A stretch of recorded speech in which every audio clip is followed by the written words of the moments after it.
आज हम मिलते हैं हमारे मुंबई पेशेंट से 5,000 ग्राफ के ग्रेड 5 टू ग्रेड 6 बॉन्डनेस आप देख सकते हैं इनको। ये जो रिजल्ट्स आप देख रहे हैं ये 7 मंथ रिजल्ट्स हैं। ओके, इनको हम काफी बोलते हैं मेडिसिन कंटिन्यू करें, अभी थोड़े कंटिन्यू नहीं कर रहे हैं। अगर ये मेडिसिन कंटिन्यू करेंगे तो उनके बाल और लंबे चलेंगे। तो क्या हमने इनके बारे में ध्यान देखा, जैसे कि ये दाढ़ी भी रखते हैं। ओके, तो इनके टॉल भी है, ये 5'11" 6 फुट के आसपास। तो इनको हमने स्ट्रक्चर को देखा, जैगोमा कहाँ है, ये डिस्टेंस कितना है, ये डिस्टेंस कितना है, लेफ्ट राइट बैलेंस है कि नहीं, लेटरल कैंथर से एक लाइन ड्रॉ करी, फाइन।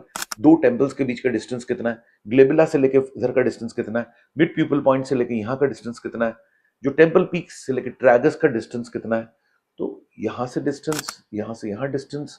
तो हमने सब मेजरमेंट्स किए। ओके, और एक ढांचा इनके लिए तैयार किया, ताकि ये ध्यान में रखिए ये कभी भी ना इससे बड़ा नहीं, इससे ये जो माथा है इससे छोटा नहीं हो सकता। माथा छोटा नहीं कर सकते 6 फुट आदमी का, आपकी स्किन की एज भी देखनी पड़ती है, राइट। जिस तरह से आपने देखा हमने इनको एक स्ट्रक्चरिंग डिजाइन की, तो ये काफी अच्छे लग रहे हैं, आपके सामने है। और डेंसिटी देखिए, नेचुरलनेस देखिए, और ये थोड़ा लेफ्ट टू राइट कोम्बिंग करना चाहते थे, तो हमने इनके इस डायरेक्शन से बाल लगाए हैं। क्यों, जैसे इवन शशि थरूर के इस तरह से, तो ये भी थोड़ा सा लेफ्ट टू राइट कोम करना चाहते थे। फिर 20 डिग्री ऐसा नहीं, 20 डिग्री, फिर यहाँ 10 से 15 डिग्री ऐसा नहीं, साइड्स में 5 डिग्री, खड़े खड़े बाल लगा दे, चूहे वाले बाल आ जाएंगे, राइट। प्लस यहाँ आप कॉबल स्टोनिंग देख नहीं सकते, उठे हुए बाल नहीं, क्योंकि हमने ट्रिम किए ग्राफ को। आप पिटिंग भी नहीं देख सकते। और मोस्ट इंपॉर्टेंट, अगर हम सिंगल भी लगाते हैं तो भी डिटेक्ट हो जाते हैं। सबसे इंपॉर्टेंट है सॉफ्ट सिंगल हेयर। बहुत कम लोग जानते हैं, गर्दन के पास से निकालना है, आप छू के देखिए यहाँ पे, वो सॉफ्ट हेयर ना पंख के फेदर जैसे होते हैं।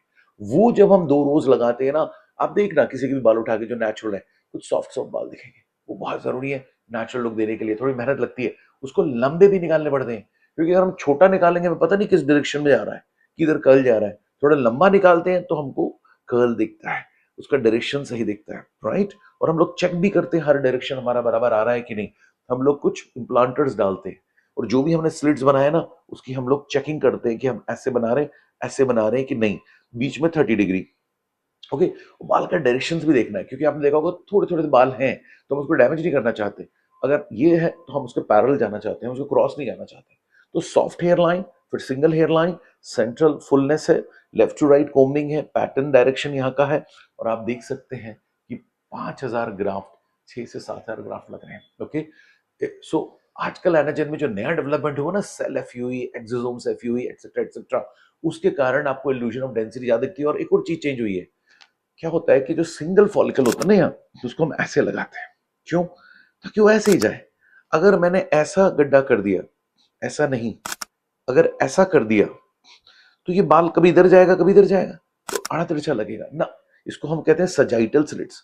लेकिन जब हम 2 3 4 फॉलिकल होते हैं, उसको ऐसा नहीं लगाएंगे बीच में। क्यों, इल्यूजन ऑफ डेंसिटी नहीं दिखेगी, इल्यूजन ऑफ डेंसिटी नहीं दिखेगी, उसको हम ऐसा लगाएंगे ताकि फैलो, फैलो। ऐसा नहीं, एक के पीछे एक हम 3 4 ग्राफ लगा देंगे, उसकी डेंसिटी कम दिखेगी। और अगर ऐसे लगाएंगे तो डेंसिटी ज्यादा दिखेगी। सोचिए, इसलिए हमारे 4 5 हजार ग्राफ भी 6 7 हजार ग्राफ लगेंगे, हमारे 2500 ग्राफ भी 350 ग्राफ लगेंगे। ये है वो सीक्रेट। इसको कहते हैं करोनल स्लिट्स, आड़ा स्लिट, लेटरल स्लिट। 1% क्लिनिक ऐसा करते हैं इंडिया में, ग्लोबली में भी 2 3% करते हो। ये बड़ा इंपॉर्टेंट है। अगर पौधे ऐसे लगे तो डेंसिटी लगेगी ना भाई, पाम ट्रीज ऐसे ऐसे लगे। अगर ऐसे ऐसे लगेंगे पौधे तो डेंसिटी कम लगेगी। ये वो सीक्रेट है लैटरल थ्रेड, जिससे हमारे 4,000 भी 6,000 लग सकते हैं। तो और भी चीजें जैसे मैंने बताया, nutrition, DMEM, ATP, hair nutrition, surgery से पहले तैयार करना एंजियोजेनेसिस के लिए, खून की सप्लाई के लिए। जो यहाँ आग लगी थी इनको फादर ग्रैंडफादर से, जिसके कारण ये जेनेटिकली पूरा बॉल्ड हो गए थे, उसको काउंटर तो करना पड़ेगा। आग के बीच में बाल कैसे लगाए, तो पहले स्कैल्प को तैयार करना है एक अच्छे किसान जैसे, ताकि ये फर्टाइल तो हो जाए। उसके बाद ट्रांसप्लांट करना है, एंटीऑक्सीडेंट देना है। थोड़ी डैंड्रफ थी, सेबोरिक डर्मेटाइटिस, उसको ठीक किया। एक आध 2 बॉइल्स थे पहले, उसको ठीक किया। पेशेंट्स को प्रोटीन्स दिए, पेशेंट को हेल्दी बनाया, और फिर ट्रांसप्लांट किया। तो ये कुछ खास बात है। जर्नी स्टार्ट होती है ट्रांसप्लांट के पहले, कि आपने क्या किया, कैसे तैयार किया, मेडिकली फिट है कि नहीं। फिर आपने एक दिन में नहीं 5,000, 2 दिन में 5,000। क्वालिटी चाहिए, दर्द नहीं चाहिए, सेफ चाहिए, लंबे बाल निकालना है, ट्रिमिंग करना है, सही डेप्थ पे इंसिशन करना है। सफायर स्लिट्स हम भी यूज करते हैं। 6 महीने बाद तो सफायर से भी एडवांस स्लिट आ जाएगी। सफायर स्लिट्स में क्या है, थोड़ा प्रिसीशन है। भाई थोड़े जो छेद होते हैं वो प्रिसाइज बनते हैं, और कुछ खास बात नहीं है सफायर में। कई लोग बोलते हैं सफायर हीट ट्रांसप्लांट, सफायर मतलब पता नहीं बहुत बड़ी चीज हो गई, ऐसा कुछ नहीं है। बस ये है कि थोड़ा सा एक मदद मिल गई कि आप सफायर से भी बराबरी के कई ब्लेड्स हैं, ऐसा नहीं है, हर जगह हम सेम ब्लेड नहीं यूज करते।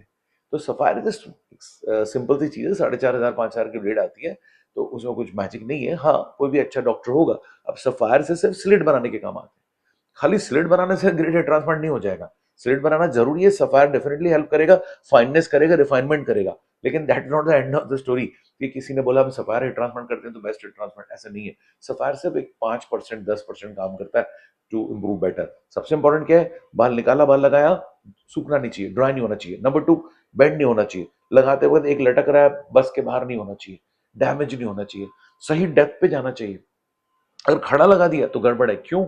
क्योंकि हम डीप चले गए तो खून की नलियां डिस्टर्ब हो गई, खून की नलियां डिस्टर्ब हो गई तो हिमोटोमा हो गया, ब्लड अंदर भर गया तो आपके रिजल्ट्स कम आ जाएगा। तो ये 20 डिग्री बड़ा क्रिटिकल है, ये 10-15 डिग्री बड़ा क्रिटिकल है। और हेयर ट्रांसप्लांट सिर्फ साइंस ही नहीं, आर्ट भी है। एक हेयर ट्रांसप्लांट सर्जन इल्यूशनिस्ट भी है, आर्टिस्ट भी है।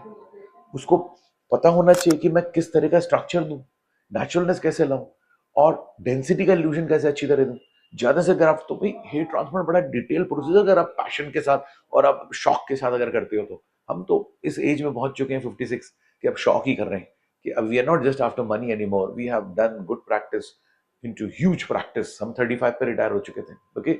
सो अभी तो हम passion, want to be one of the best, want to give great work. Of course कोई भी डॉक्टर नहीं बोल सकता सभी सक्सेस हो जाएंगे पेशेंट, 3 से 5% पेशेंट किसी के भी कम ज्यादा होंगे, आप उनको रीडू कर सकते हो, ओके। और आपको कभी टचअप भी देने पड़ते हैं, और बहुत इंपॉर्टेंट है कि पेशेंट मेडिसिन चालू रखे, बहुत इंपॉर्टेंट है पेशेंट थोड़ा स्ट्रेस फ्री रखे, स्मोकिंग वगैरह से दूर रहे। तो डॉक्टर का एक रोल है, 100% रोल नहीं है। सेफ्टी तो रखनी पड़ती है, मगर 0.01% रिस्क तो किसी भी चीज में।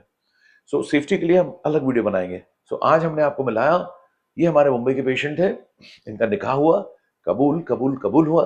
हम इनसे रिक्वेस्ट कर रहे हैं कि अपनी फैंसी के साथ आए और हमें बढ़िया से फोटोज दें, और अगेन रिक्वेस्ट कर रहे हैं मेडिसिन कंटिन्यू रखें, नहीं तो बाल गिर सकते हैं।